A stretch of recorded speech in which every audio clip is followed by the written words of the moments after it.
Hello guys, welcome back to another review. I just got home from the theater from seeing the fourth installment of the Underworld series entitled Underworld Awakening.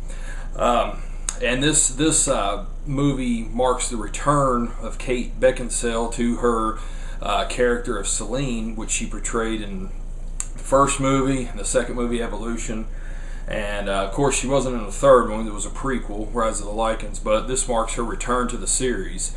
The movie starts right off with just a bunch of chaos everywhere. Like basically, since the elders were killed off in Evolution, it's basically just caused chaos everywhere between the vampires and the Lycans. So mankind knows about them now. It's all over the news.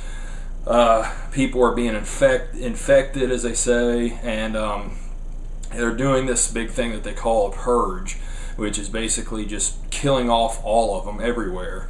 Well, this one company called Antigen, they actually take Kate Beckinsale, or Selene, and Michael, and they cryogenically freeze them. She wakes up, it's 12 years later. She can't find Michael. There's apparently subject number 1, subject number 2 that have escaped when there was a meltdown at the plant. She is, of course, subject number 1, but then subject number 2 turns out to be somebody different than Michael. It doesn't end up being Michael. It ends up actually being Selene's daughter, which has totally lived her entire life in this cryogenic stage of freezing or whatever, because Selene's been frozen for 12 years. When she wakes up, it's 12 years later, and basically everything's went back to normal. Well, she finds this other coven of vampires and gets with them. Lycans they've been basically eradicated except for a few that are left in they're like in the sewers. They're starving, they're disease-ridden, but then come to find out, of course, there are more Lycans than just that, and the war continues on from there. Guys, I gotta say, fans are gonna rejoice on this film. It definitely goes along very well with the other 3 entries. I thought it's a very strong entry. It moves the series forward, like the other 3 entries. They spent a lot of time telling about the past, showing the past, of course, with the prequel, and dealing with the elders and the whole mythology behind the war. Well, in this one, they don't dwell on that really at all. It's all moving the series forward. You have, the hybrid, of course, Michael, which he's not really in this movie.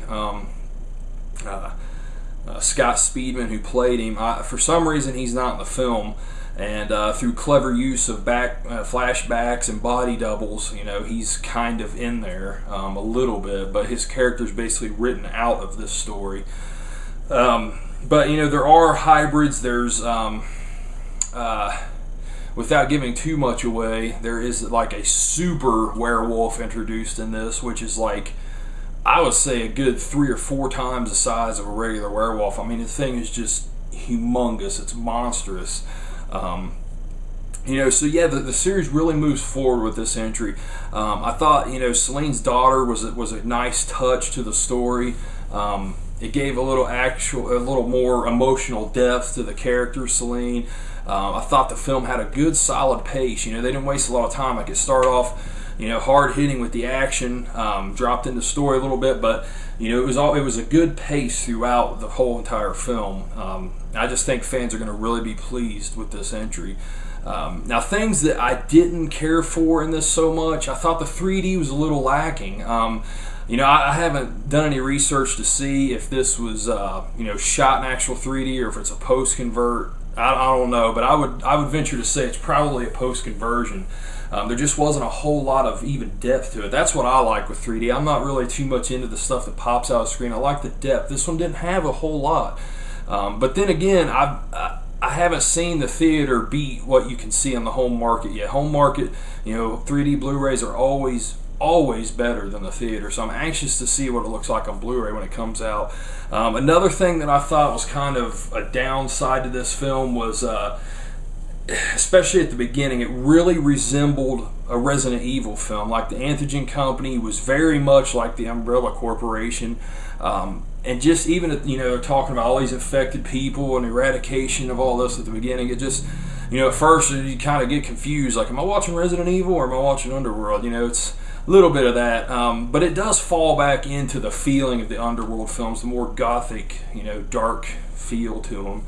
I thought, you know, despite some of the supporting cast being pretty good, like Michael Early is Detective Sebastian, I thought he was a pretty good entry to the film, who helps Selena out at times.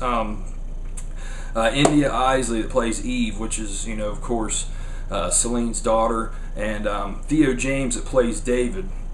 Those three are pretty good, but, you know, despite that, overall the supporting cast is pretty weak because, you know, you're missing characters in this like Michael, and you're missing, you know, Lucian, and, you know, you're missing some of those really strong supporting characters that the first three films had because, you know, they've simply been killed off. So, you know, thinking forward, you know, of course they're bringing in new characters and introducing new characters, but like, you know, there's a guy, Chris Holden Reed, that plays Quint. He is like the super werewolf in this.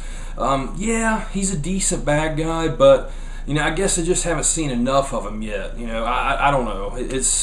He was okay, but he was no Victor or you know, or those guys. It just didn't come across the same.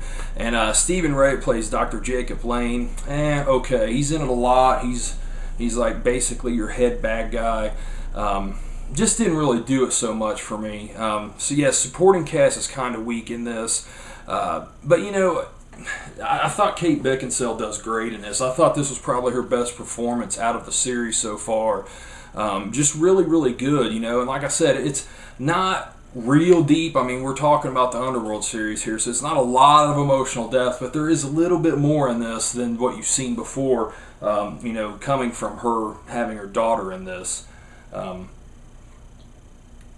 But yeah, guys, I just think that fans of the series are going to definitely be happy with this.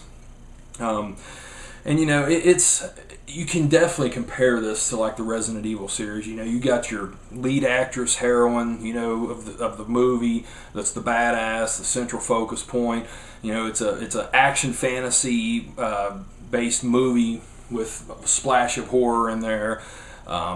You know, it's fast paced, it's sleek, it's, you know, all those things. But I've always tend to like the Underworld series just a little bit more because there is a little bit more story to it, and there's a little bit more continuity, you know, movie to movie. And this one definitely follows along in that. You know, they're carrying the story forward, and you know, I definitely think there's going to be more of these coming out.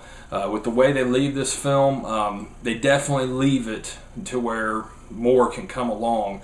And, you know, we'll just have to see how it goes. It looks like the movie's going to be a pretty modest hit. Looks like it's going to pull in #1 for the weekend, so that's cool. But yeah, guys, overall, give this film a 7 out of 10. It's a very solid entry. I don't think it's going to earn any new fans to the series, but I think people that enjoy these films will really enjoy this one. You know, so that's basically it, guys. That is Underworld Awakening. Check it out. I'm Jason. I'll talk to you guys later. Have a good one.